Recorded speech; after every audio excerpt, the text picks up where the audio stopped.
This is VVolt website. As you can see, you can extract line items, tables, any customized data from your emails, documents, images. So let's see how you can use it. So first you have to log in. So I will log in. So now we have this dashboard. So you can upload the file, or you can use emails to send the file to this email ID, and then you can fetch the emails that you have sent on this email ID. So it will fetch all the documents that you sent to this email ID. Okay, on all months you can see year wise all the documents that you have processed. So currently I processed one document in May, so it is showing May in May. So now I'll reset it to current month, which is June. So now you can upload documents. So you can choose to upload only the first page of the document or the full document in one go, or you can process one page at a time. So for example, if you're processing a full bank statement, then it is better to process it page by page if you want to say extract all the line items or transactions from the data, from the bank data. Okay, so I am using just the first page for now. So now I want to extract complex tables from this first page. So these are the pre-built parsers that you can use. For example, extract data. This will extract the data from the table itself and all other data. If you want to extract table, you can use this parser as well. This is for more complex tables. Sometimes this may work on your data, so you can use this one. There is income parser, expense parser, so you can parse your receipts and invoices using these parsers. It will extract all these labels: category, vendor, total tax amount, time, address, transaction date and all from the receipts or the invoices. You can process the W2 form as well, W9 form, 1099R, bank checks and all other type of files. If you want to parse any other document that is not mentioned here and you want to extract some customized data, then you can click on build a custom parser, and here you can say want to process a loan file. So you can maybe write loan file parser, and maybe you want to extract the name of loan officer.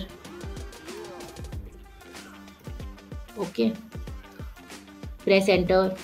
Maybe you want to extract the address on the loan file, so you add that.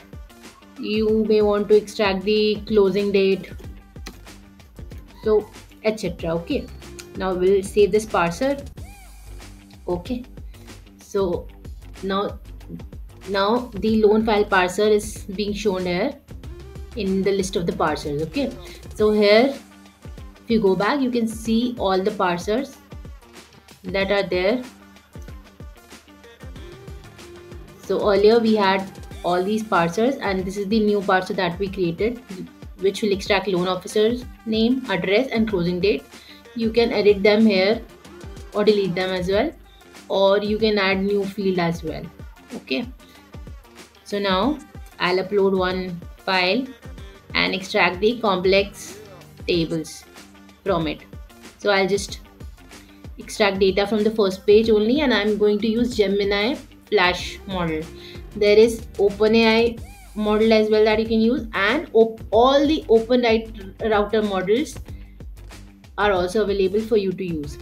Okay, so before that you have to set the API key. So here API, you can set the API key here. So you can set the Gemini API key, OpenAI API key and the OpenRouter API key here. Okay, so as you would know that you can get a Gemini API key for free, but then your data will be used by Google to train the models. So if your data is not that sensitive, then you can probably use the free API key itself. Okay, so there is also categories. So categories, for example, the loan file parcel, we have not set any category, but for example, say income parcel. So income parcel, we have set the categories here: accommodation, food, and all. So if we want to categorize this document using this category list, so we can use categories to categorize a document, all the documents under a particular parser. For example, in under income parser, all the documents will be categorized using this list. So you can edit all the categories, or you can add new categories as well. Okay, so now we'll upload a file. I'll extract table. Use a Gemini Flash model. So now I'll upload a bank statement. So now the bank statement is showing here. I'm using this extract table 1 parser.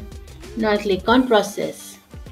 So it will first upload the file, and then it is asking enter the column names you want to extract separated by the comma. So basically it'll extract the tabular data even if you don't mention the column names, but in case your data is more complicated, so you can just specify the column names that you want to extract, so that it'll be more precise and it'll be more accurate. So in many cases you may not have to idly provide the column names, but in case this is not working for you, you can add the column names itself here, and then you'll see that it'll be far more accurate. So for my PDF here, I would like to extract the transaction date, debit column, credit, and balance. Confirm. So now it is processing only the first page and extracting the data here. So now it says that file is stored in June 2025 month. So we'll go there, June. So this is the file, and this is the transaction date, debit, credit, and balance. So all the data. So now it says that file is stored. So now we have already sent an email with the bank statement to this email ID. So now we'll fetch the email that was sent. So fetch emails. So this was the attachment that was sent to this email ID. So now to process it, we'll click on it. We'll select the parser. This is again tabular data. So we'll extract tables from it. So we'll say complex table extraction. We are going to use Gemini model again. We are going to process the first page only. So we'll click on process. It is processing now.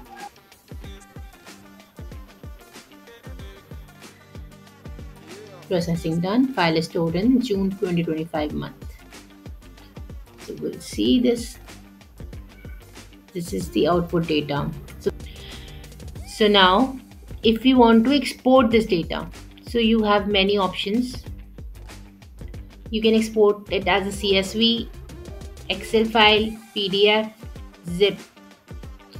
You also have option to export the file to a Google Sheet or send it to a webhook as well. Now we're going to export the data to Google Sheets. Export to a new folder. Please select the name of the folder. We enter the name of the folder here. Statements, or click on export, and then we'll enter the name of the file that we want to save the data in. Export. So now the data has been stored in the folder. The file has been created and the data is here, stored in the file bank 1.